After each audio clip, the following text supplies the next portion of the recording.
This video is made to try and support you with the modelling of the maths parts of the homework for topics 8 and 9. This kinetic energy equation, first of all, I would like to highlight that this is an equation you need to learn and apply. The first year of the exam there was a bit of an outcry actually, because there were a couple of equations you were supposed to have learnt and applied, and they gave you the equation, and a lot of us felt that wasn't fair to students who had put in the time to learn their equations. So you will find that that does not happen anymore.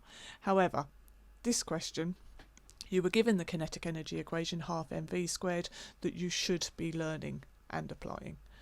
So in this equation we need to identify what we've been told if we're going to work out the kinetic energy, and we're going to work it out in joules. So we've been told the velocity. We're told a steady velocity, that's our v value, and that is in meters per second, which is the standard unit. We've been told the total mass here, the mass in the standard unit of kilograms. So this is just, for 2 marks, a substitution into the equation. So kinetic energy is a half of the mass here is 68, times by the velocity, which is squared. And my tip with this equation is, as always, keep those two bits separate and add a step in here. Don't just try and work it all out in one go. Do half of 68, and half of 68 is 34, I think. And times that by 12 squared, which I've calculated as 144. And then times the 34 by the 144.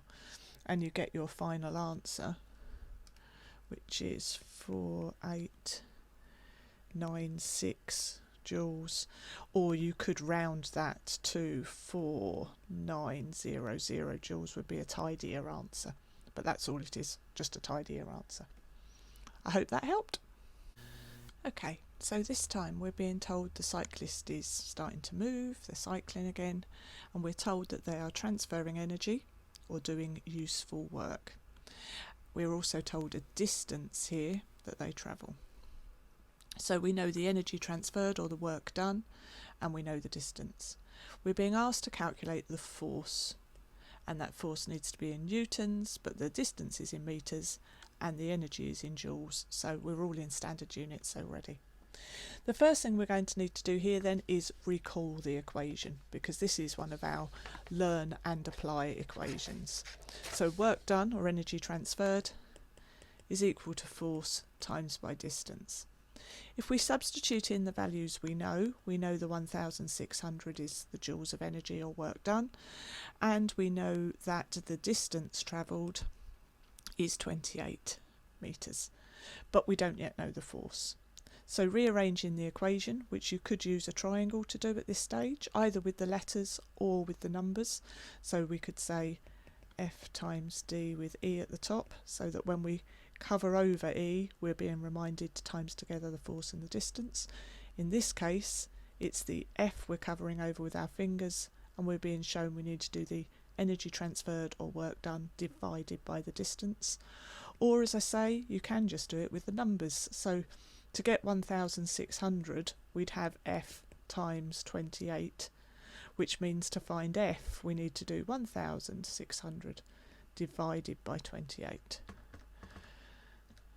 I'm not doing that in my head. You might have worked out that that was a calculator being tapped. And we get 57.142,857.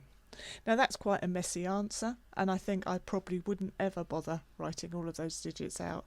I would round that to 57 newtons, which I'm guessing the mark scheme probably would like to see as your final answer.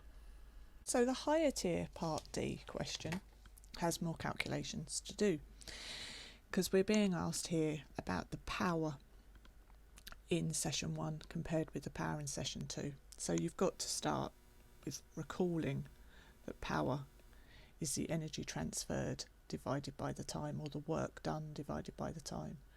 So in session 1 noting that this power is in kilojoules, so I'm going to times that by 1,000 and get it into joules. I think that's correct, yeah. The energy transferred divided by the time will give me a power of 150.6 watts. Okay, now in session 2 I can see immediately that in the same amount of time, session 2, in the same amount of time, because it's still divided by 300, I have got less energy transferred, less work done in the same time. So I know the power's going to come out as less, and looking, it does, as I would expect.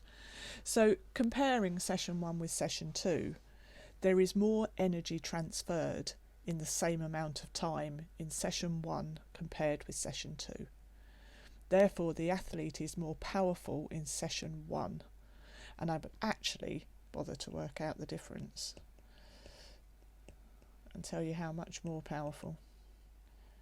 It's 24.3 watts. So in session 1, they are on average transferring 24.3 joules per second more than they are in session 2. That would be a comparison to explain those displays. Asked about a moments question. The picture tells me that before I even read the question. I'm going to dive straight in then, and I'm going to recall the equation for calculating a moment. A moment is the force times the distance from the pivot point, or the force times the distance normal to the direction of the force, if you prefer.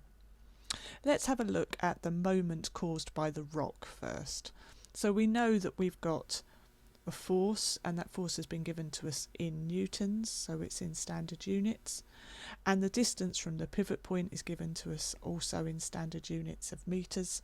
So we times those together and we find the moment of the rock to be 360 newton meters.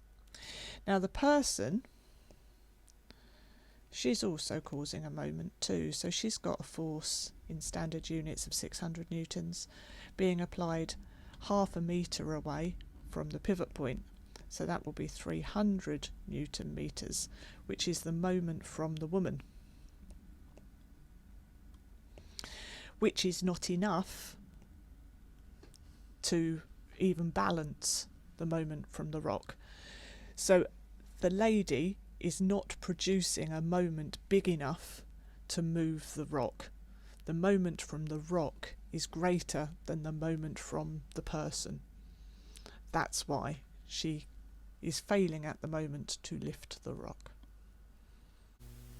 The next part of this question does ask what would have to change in the arrangement for the person to be able to lift the rock, and for that you need a bigger turning force. Now if she can't push any harder, the only way you're going to get a bigger turning force is by creating a greater distance from the pivot point.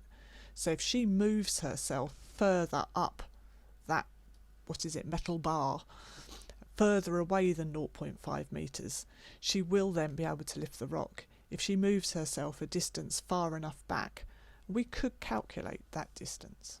Just want her to balance the rock horizontally. She would then need a 360 newton meter turning force. She can only push with 600 newtons, so we're trying to work out how far away she'd need to be.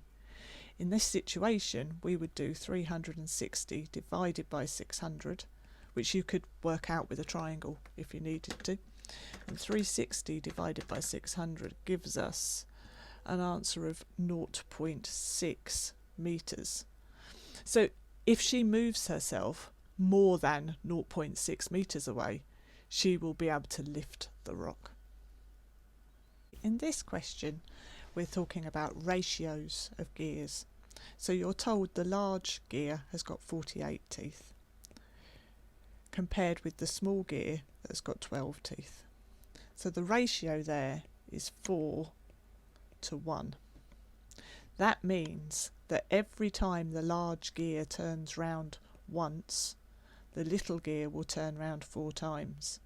So if the large gear is turning round twice, that means the big gear will turn around 2 lots of 4 8 times.